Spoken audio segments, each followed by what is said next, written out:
If you've seen me on here before, chances are you've seen some of the reactions I've had to Elon Musk and some of the things he's done. But it's usually just in passing. In this case, I wanted to actually do a live reaction.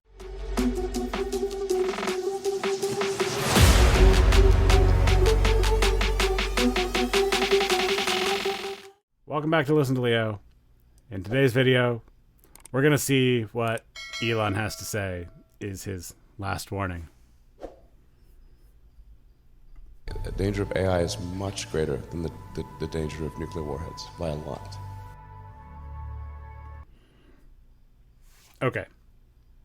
So, if we start with that first statement, the danger of AI is much greater than that of nuclear warheads. I don't think that's exactly accurate right now. I think it could be true in the future, but at the current state of technology, I will take AI over warheads. The problem is AI does have much better potential to evolve much more rapidly than do, let's say, nuclear warheads. So we'll see when that comes. But anyway, let's see if we can get past the first sentence, shall we? Mark my words, AI is far more dangerous than nukes. Again, with the far more dangerous. I try to convince people to slow down AI, to regulate AI. This was futile. I tried for years. Resistance is futile. The biggest issue I see with so-called AI experts is that they think they know more than they do. And they think they're smarter than they actually are. This tends to plague smart people. They define themselves by their intelligence, and they don't like the idea that a machine could be way smarter than them, so they discount the idea, which is fundamentally flawed. That's the wishful thinking situation. I'm really very close to the cutting edge in AI, and it scares the hell out of me. It's capable of vastly more than almost anyone knows. And the rate. So, paused it on this piece stating the rate of improvement is exponential. This is true. This is something that I think most people don't understand. I see a lot of people talking about the fact they're like, oh, I tried ChatGPT and it said this, and isn't that ridiculous? Ha ha ha ha. Not realizing that the fact of the matter is these models are actually improving quite rapidly.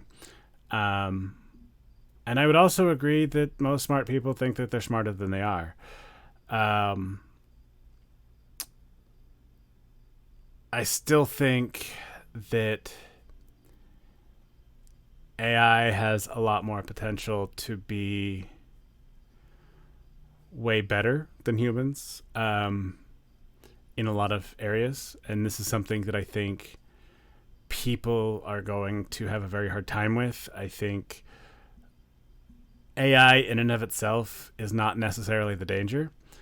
I think people's response to what AI offers is a much higher threat than AI itself. I don't think AI is going to decide to do something catastrophic.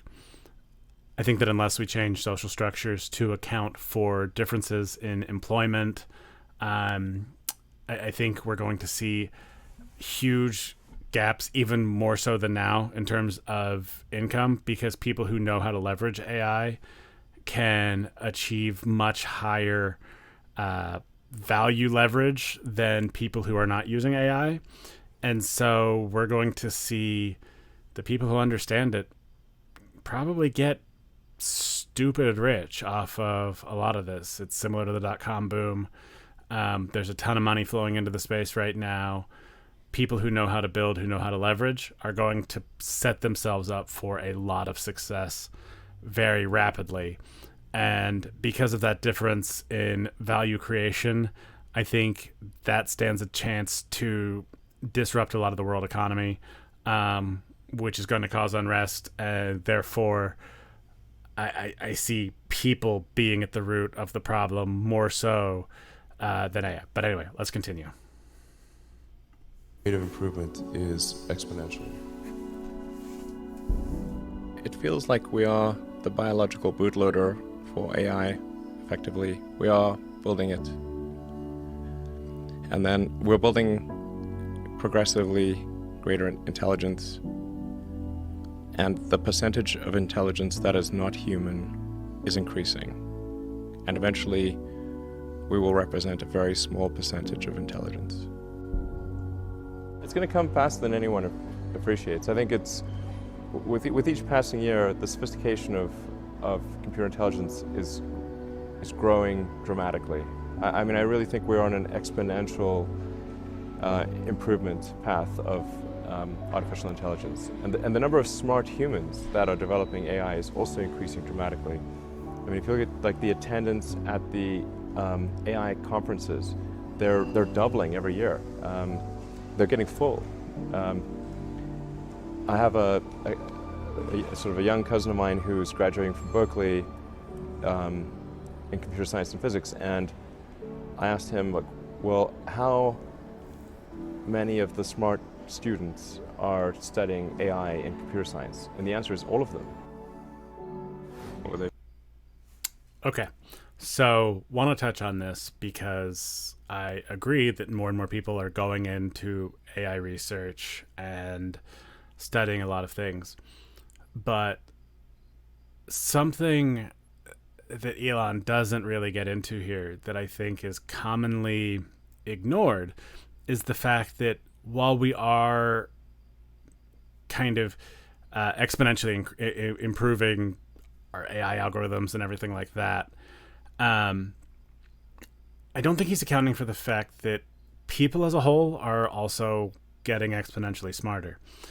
If you think about what it took to be able to change careers 20, 30, 40 years ago, there's a lot that goes into it. You know, typically you've got 4-year degrees that are required for very specific things.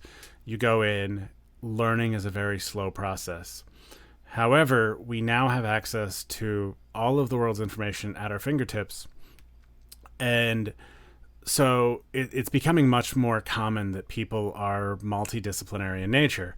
And so, yes, I'm a computer programmer, and now I'm also, you know, becoming a YouTuber and a podcaster and a writer.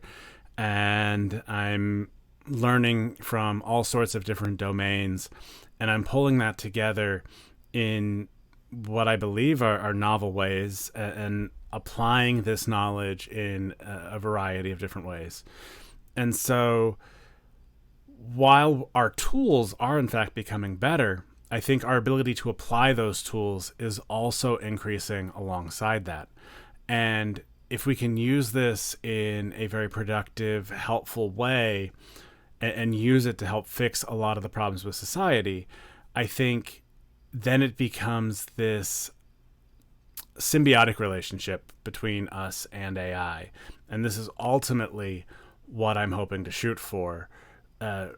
Especially with everything I'm doing, I'm looking for ways to introduce AI into different people's toolbox in kind of new and exciting ways, things that weren't previously available to us, ways to unlock information and knowledge in new and exciting ways, because it's how all of this technology gets applied.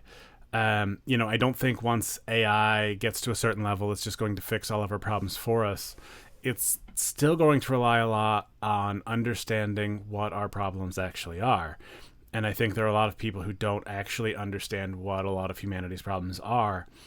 They have their view of the world and they have their framing of what the problem is, but a lot of times it doesn't actually get down to the root cause of problems. It is a very specifically colored view of those problems. And the people talking about it, for the most part, are people who are incentivized to talk about problems in ways that get people riled up and start throwing money at the problem or the person talking about the problem, depending on exactly how that's set up. And so a lot of these incentive structures are weird, but I think we can get to a place where the incentive structures align with the actual solving of the problems as opposed to the broadcasting of the problems. And this is a shift that we need to hit, I think, pretty quickly, because if we don't, again, that's where the humans start coming in and becoming the problem that we currently are talking about AI becoming. Let's continue. A better approach or better outcome is that we achieve democratization of AI technology, meaning that no one company or a small set of individuals has control over advanced AI technology. I agree with that. That's very dangerous.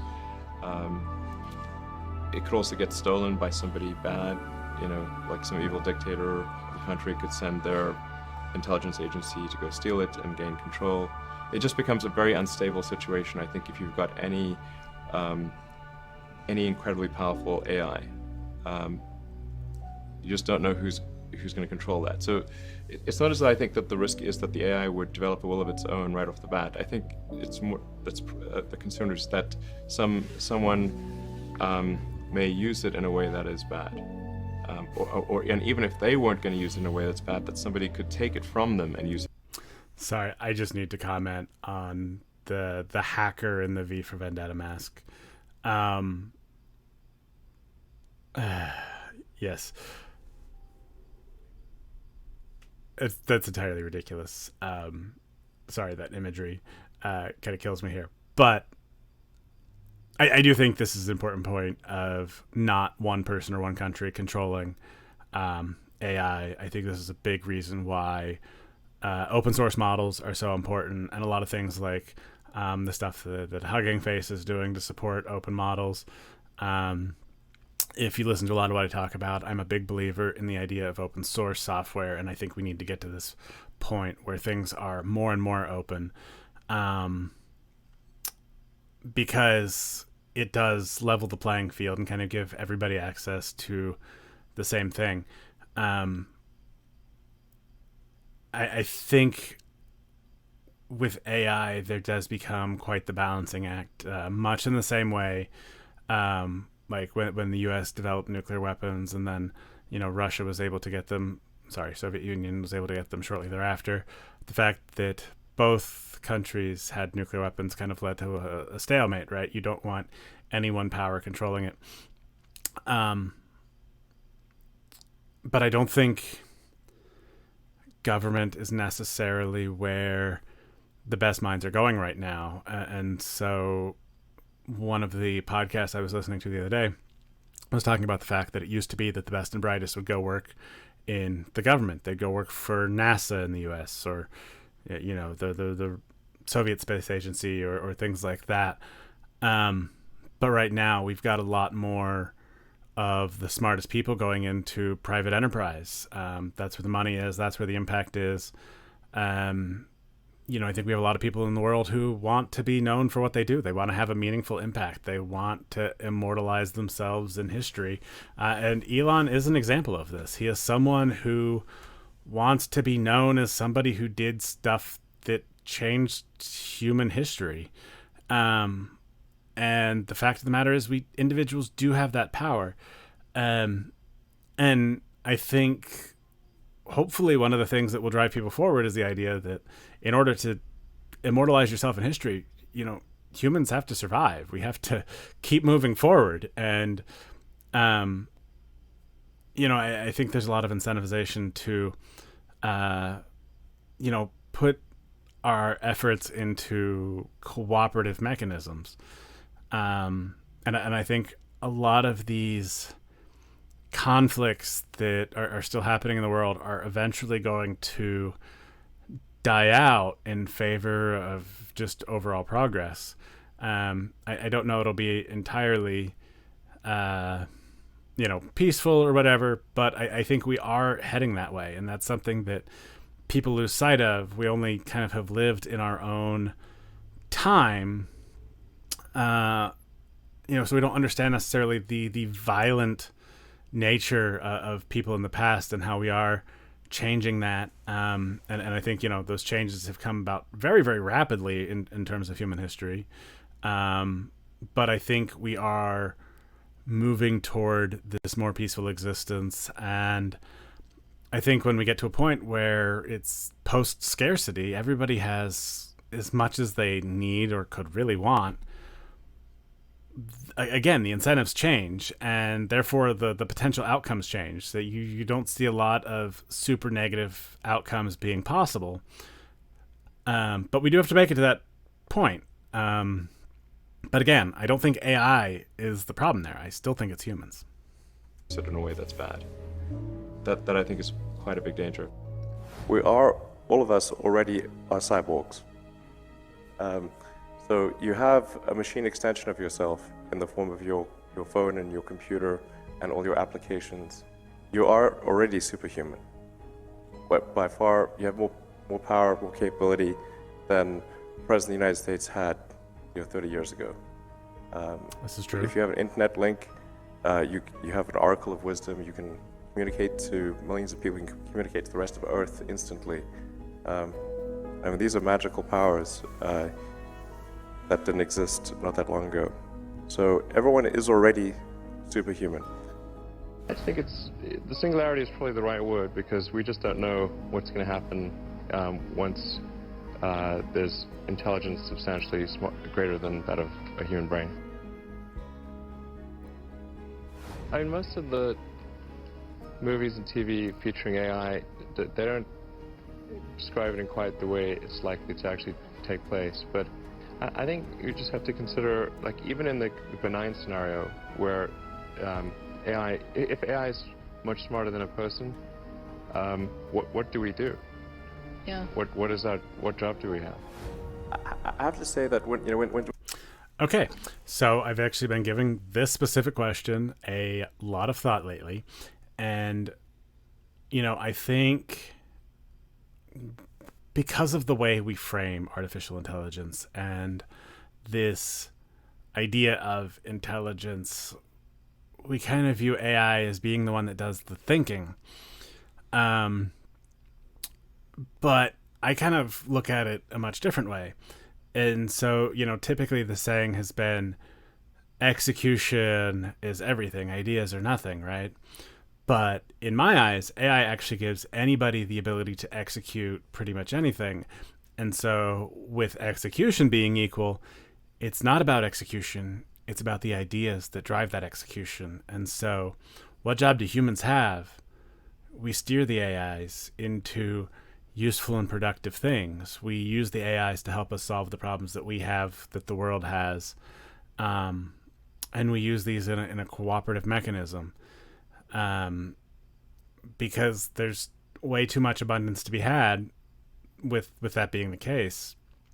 And so we're going to see more and more people using it in order to make sure that not only themselves are financially secure, but their communities, their friend groups. It's going to be this, I think, bottom-up growth of wealth, whereas it used to be kind of more individual in nature.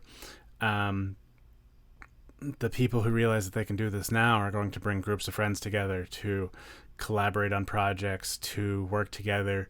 People are going to work with people that they want to work with instead of, the asshole in the cubicle next door just because that's a job and that pays the bills. You don't have to do that. You have a choice. So ultimately, I think that's what we're going to get to, a point where we have an actual choice in what we're doing, and it's going to be about the ideas that we use to drive us forward. Something is a danger to the public, then there needs to be some government agency, like regulators.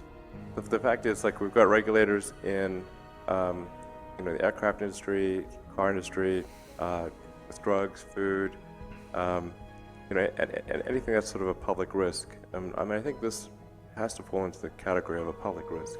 Usually there'll be some new technology. It will cause damage or death. There will be an outcry. There will be an investigation. Years will pass. There will be some sort of insight committee. There will be rulemaking. Then there will be oversight, eventually regulations. This all takes many years. This is the normal course of things. If you look at, say, automotive regulations, how long did it take for seatbelts to be implemented, to be required? The auto industry fought seatbelts, I think, for more than a decade. Successfully fought any regulations on seatbelts, even though the numbers were extremely obvious. If you had a seatbelt on, you would be far less likely to die or be seriously injured. It was unequivocal. And the industry fought this for years successfully. Eventually, after many, many people died, regulators insisted on seatbelts. This time frame is not relevant to AI. Okay, so a lot to touch on in this bit of it. First of all, I think the idea of regulation is a double-edged sword. And so by that, I mean, we have a lot of regulations on things, yes. For the majority of them, I think we are good. However, even when you look at like the FDA, the Food and Drug Administration, in terms of what they regulate, there's already too much power in the ability of people to fight that regulation or make very specific carve-outs for their own interests. Oddly enough, and this is me going off the rails a bit here, but I don't know that human regulation is the key. I almost think that AI could potentially help us regulate AI much better than humans, in the sense that we already have government officials who are trying to pass laws about things they don't understand and they have no desire to understand.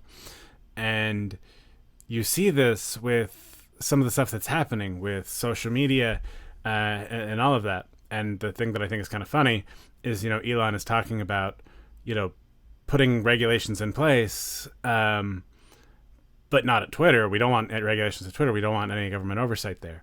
And I'm not necessarily saying that there should be government regulation of platforms like Twitter, but there's also a lot of risk there. We've seen what can happen with the ability to communicate to large numbers of people, and the fact that anybody can do that. This algorithmic boosting, this AI that boosts posts and spreads information, can have large effects on the world. And so, it is kind of funny that he's arguing for regulation in some aspects of AI, but like not at his companies. And that's probably a broad overstatement. I think he welcomes some of the regulations in terms of like self-driving AI and things like that. But he's been very, very outspoken about how much he doesn't want the government involvement in Twitter. X, whatever. But, I think bad regulation can be actually more harmful than no regulation, because we were talking about the fact that we need to have these balanced offerings, this democratization of access to AI. And what regulation is going to end up doing is it's going to create this regulatory capture, which ensures that only the select few have access to regulations, because they're the only ones with enough money to ensure that they hire the right people to make sure that, the T's are crossed, the I's are dotted, or the T's are crossed, the I's are dotted. And their AI is in favor of whoever's in government. And so they're going to have access to that, and it's going to price out the average business from being able to step into that. And you already see this with highly regulated industries. You look at healthcare, you look at education, costs are skyrocketing. And if you listen to anything like Mark Andreessen says, he talks a lot about that. And I don't agree with everything that Mark says, but I think he has a lot of really good observations on these things that happen. But when we do highly regulate things, because of the way our government is set up, the people with money and the resources are the ones who can, use regulatory capture to actually gain a foothold in that market. And so I do think that if we want to do any sort of regulation around AI, we have to very carefully consider how that regulation is going to be enacted, because let's face it, we're not the best at it. And what happens is we overregulate. If you look at like what's happening with the banks and all of that, and the response is the Wild West of crypto, which is the financial system with no regulation. And I don't think that's the right answer either. So the answer is somewhere in the middle, but I don't know where that is. And maybe there's an AI algorithm that can help me find exactly where that middle is, because, I don't think we're in a place that we can successfully regulate AI in any sort of meaningful way. You can't take 10 years from the point at which it's dangerous. It's too late. I'm not normally an advocate of regulation and oversight. I mean, I think one should generally err on the side of minimizing those things. But this is a case where you have a very serious danger to the public. And so therefore there needs to be a public body that has insight and then oversight on to confirm that everyone is again with the developing AI safely. This is extremely important. I think the danger of AI is much greater than the danger of nuclear warheads by a lot. I've already discussed my and feelings on that nobody would suggest statement. that we allow anyone to just build nuclear warheads if they want. That would be insane. So why do we have no regulatory oversight? This is insane. And the intent with OpenAI is to democratize AI power. There's a quote that I love from Lord Acton. He was the guy that came up with power corrupts and absolute power corrupts absolutely, which is that freedom consists of the distribution of power and despotism in its concentration. And so I think it's important, if we have this incredible power of AI, that it not be concentrated in the hands of a few and potentially lead to a world that we don't want. Okay, let's touch on that one, shall we? So I think what we're actually finding is that AI is in fact being democratized because we have access to all of these different AI models through, API access and all of that. And we've got open source models that we can actually deploy in any number of different ways. And we're not locked out of that. Now, when we look at the recent past, AI power was centralized in the hands of a few. It was centralized in the social media, the big tech platforms of the world. In terms of distribution algorithms, in terms of search rankings, like you think of the power of Google, great, it's a search box, right? What does that actually have? What power does that have? Well, you have to realize that a lot of businesses base their entire value on their search rankings. If Google's algorithm suddenly decides that it doesn't like your business anymore, your business could fail. You're talking about control over the outcomes, governing people's lives. And there's this constant back and forth and adaptation to it, but it's not adapting to the underlying model. It's adapting to the observation of the results of interacting with that model. And so I think we can actually create much more powerful ways of interacting with algorithms and AIs kind of with AI on our side, as opposed to, being subject to the whims of whatever platform we happen to be using that is tied into our livelihood. So I think in this case, even though it seems like, these big companies are developing AI platforms, which they are, there's enough competition and the access is becoming at a low enough level that it's democratizing the access as opposed to concentrating it in the hands of the large tech companies, which is what we've seen for the past 20 plus years. Really all that worried about the short-term stuff, the things that are, like narrow AI is not a species level risk. It will result in dislocation, in lost jobs and I do think we need to account for that. The sort of better weaponry and that kind of thing.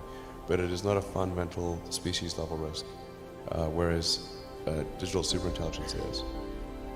So it's really all about laying the groundwork to make sure that if humanity collectively decides that creating digital superintelligence is the right move, then we should do so very, very carefully. Very, very carefully. We're rapidly headed towards digital superintelligence that far exceeds any human. Okay, so kind of on this last bit here, I think we do we do need to think about the potential consequences of this, but I also don't think that the artificial superintelligence will arise in a way that most people imagine. I don't think it's going to be a single superintelligence. I think we already have reached a point where there's a lot happening in these AI models that we don't necessarily fully understand. We have a lot of emergent properties that we're seeing. We're trying to figure those out. but I don't think there's actually a great understanding of what intelligence is. And so a general kind of super intelligence, I don't know that we'll know it when we see it. And so that's kind of an interesting piece of this puzzle. I don't know that anyone can really define what this super intelligence will look like, or what it will do, or how we'll know that it exists. But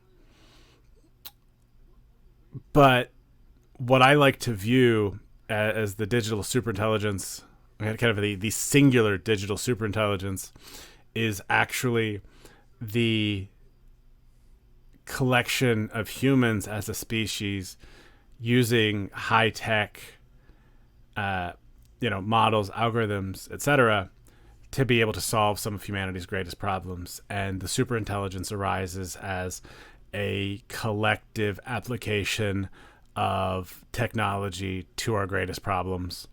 And that becomes the digital superintelligence that elevates humanity to the next level. I don't think it's going to be a singular entity with its own desires. I think it's going to be this use of technology to overcome our limitations, to become a multiplanetary species, and to truly achieve what can be the golden age. I think we have a long way to go to get there, but I don't think AI is going to be the problem. I think humans are. It all comes back to humans. I think we are the existential threat to ourselves, much more so than any sort of AI technology. But anyway, that's all I've got to say about this for now. I'm sure I'll have more videos to react to. If you have any you want me to check out, drop them in the comments. I'd be happy to react to them. And thanks for watching. I'll see you in the next video.